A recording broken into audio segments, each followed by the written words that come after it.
நடத்தி மகா வறட்சியான காலத்திலும் உன் ஆத்துமாவை திருப்தியாக்கி உன் எலும்புகளை நிலமுள்ளதாக்குவார்.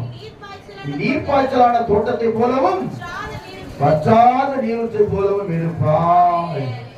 நித்தமும் உன்னை நடத்துவார். முதல்ல வழி நடத்துவாரு, இரண்டாவது நித்தமும் எப்பவே அவன் தான் என்ன நடத்துறான்னு சொல்லி பாருங்களேன். நீங்களா நடக்கூடாது, தனியா அவரோடு கூட நடக்கணும். அல்லேலூயா சொல்லுவோமா? பாருங்க, அந்த ஏசாயா 54 அதிகாரத்துல 11ஆம் வசனத்துல நித்தமும் என்னை நடத்தி மகா வறட்சியான காலத்திலும் என் ஆத்துமாவை திருப்தியாக்கி. நான் யோசனை பண்ணி பார்த்தேன், இந்த வசனம் யாருக்கு பொருந்ததுன்னு சொன்னா, மகா வறட்சியான காலம் அவர்தான்